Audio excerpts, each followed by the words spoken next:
በትግራይ ኃይሎች ከተያዙ የአፋር መንደሮች እንዲወጡ በመጠየቅ በአፋር ወረዳዎች ተቃውሞ ተካሄደ። የኢትዮጵያ መረጃ ደህንነት ኤጀንሲ ኢንሳ እና ኤፍቢአይ በጋራ ለመስራት ስምምነት ላይ ደረሱ። እኒህንና ሌሎች ዜናዎችን ይዘንላችሁ ቀርበናል። እስከ ዜናችን ፍጻሜ ድረስ አብራችሁን ቆዩ። ያላችሁን ሀሳብ አስተያየት ኮመንት ላይ በመጻፍ ሰብስክራይብ፣ ላይክ እና ሼር በማድረግ ቤተሰብ ይሁኑ። ፍርድ ቤቱ የቀድሞ የሰላም ሚኒስትር ዴኤታ የሆኑትን አቶ ታዬ ደንዳን ከሁለት ክሶች ውስጥ በአንደኛው ላይ ጥፋተኛ አደረገ።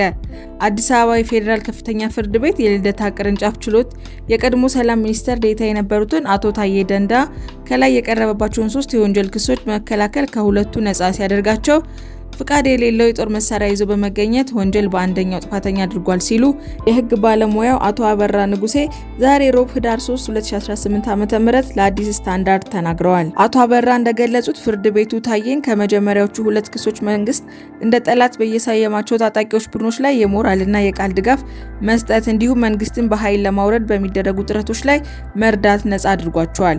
አቶ አበራ ፍርድ ቤቱ አቃቤ ህግ እንደ ማስረጃ ያቀረባቸውን መግለጫዎችና ጽሁፎች ወንጀል ለኛ ድርጊት አይደሉም፣ ይልቁንም በአገላለጽ ነፃነት መብታቸውን የመጠየቅ ናቸው ሲሉ ወስኗል ብለዋል። ሆኖም ፍርድ ቤቱ ታዬን በሶስተኛ ክስ ማለትም ፍቃድ የሌለው የጦር መሳሪያ ይዞ በመገኘት ወንጀል ጥፋተኛ ብሎ አግኝቼዋለሁ። እንደ አቶ አበራ ገለጻ የተከላካይ ወገን ክሱ ትክክለኛ አይደለም ቢልም ችሎቱ ታዬ የመሳሪያውን ህጋዊ ማረጋገጥ ባለመቻላቸው በክሱ ጥፋተኛ መሆናቸውን ወስኗል። ፍርድ ቤቱ የቅጣት ውሳኔ ለመስጠት ህዳር 24 2018 ዓ.ም ቀጠሮ ሰጥቷል።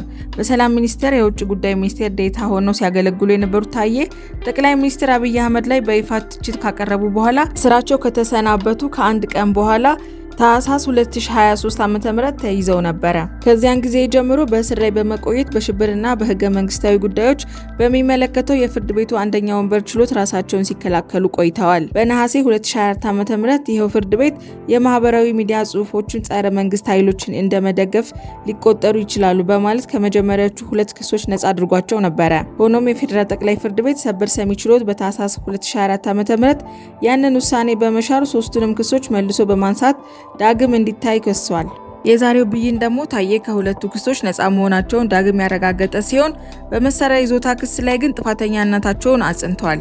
አቶ አበራ አክለውም ፍርድ ቤቱ በተከታታይ ወገን በቀረቡት ሁለት በመጠየቅ ላይ ባሉ አቤቱታዎች ላይ እስካሁን ውሳኔ ያለመሰጠቱን ገልጸዋል።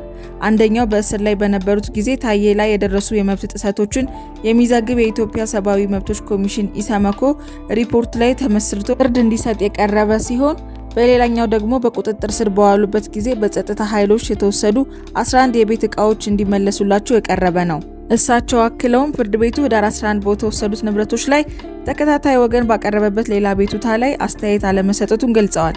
ዛሬ በተደረገው ችሎት በሁለቱም አቤቱታዎች ላይ ምንም አይነት ውሳኔ አልተሰጠም ብለዋል። በትግራይ ኃይሎች ከተያዙ የአፋር መንደሮች እንዲወጡ በመጠየቅ በአፋር ወረዳዎች ላይ ተቃውሞ ተካሄደ። በአፋር ክልላዊ መንግስት ሜጋሌ ወረዳ በቶንሳ ቀበሌ በትግራይ ጸጥታ ኃይሎች የተቆጣጠሯቸው መንደሮች እንዲወጡ በመጠየቅ ባለፉት 2 ቀናት በበርካታ የክልል ወረዳዎች ተቃውሞዎች በመካሄዳቸው ነዋሪዎችና ባለስልጣናት ለአዲስ ስታንዳርድ ተናግረዋል።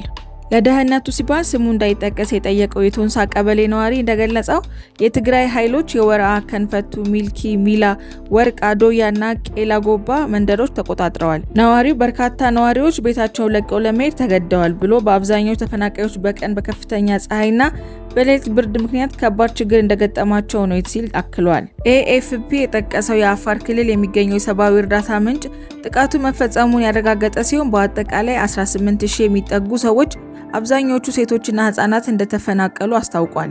ምንጩ እንዳለው ለተጎዱት ማህበረሰቦች ሰብአዊ እርዳታ የማድረስ እድሉ ዝቅተኛ ነው። ለአዲስ ስታንዳርድ የተናገሩት አንዱ የሜጋሌ ወረዳ ባለስልጣን ማክሰኞ ህዳር 2 ቀን የሜጋሌ ያሎ፣ በረሃይ፣ አውራ እና አዋ ወረዳዎች ነዋሪዎች በሜጋሌ ወረዳ ላይ በትግራይ ጸጥታ ኃይሎች የተከፈተ ጥቃት ብለው በገለጹት ድርጊት ላይ ተቃውሞ በማሰማታቸውን አረጋግጠዋል። የአፋር ክልል ኮሚኒኬሽን ቢሮ ህዳር 5 2025 ዓ.ም የትግራይ ኃይሎች ድንበር ጥሰው ክልሉን በመግባት ሲቪሎችን አጥቅተዋል ሲሉ ከሶ ነበር። በምላሹ ግን የትግራይ ጊዜያዊ አስተዳደር ክሱን በመካድ የትግራይ ኃይሎች ወደ አፋር አለመሻገራቸውን ገልጸዋል። የኢትዮጵያ መረጃ ደህንነት ኤጀንሲ ኢንሳ እና ኤፍቢአይ በአሜሪካ ወደ ኢትዮጵያ ጥቁር ገበያ በሚያደርጉ ህገወጥ የገንዘብ ዝውውሮችን ለመታደግ በትብብር እየሰሩ ነው። በዲሲ ሜትሮፖሊታን አካባቢና በሚኒሶታ ንቁ ምርመራዎች እየተካሄዱ ሲሆን በኢትዮጵያ እስካሁን 112 ሰዎች በቁጥጥር ስር ውለዋል። ህገወጥ የውጭ ምንዛሬን የመዋጋት ዘመቻ ዓለም አቀፋዊ ሆኗል።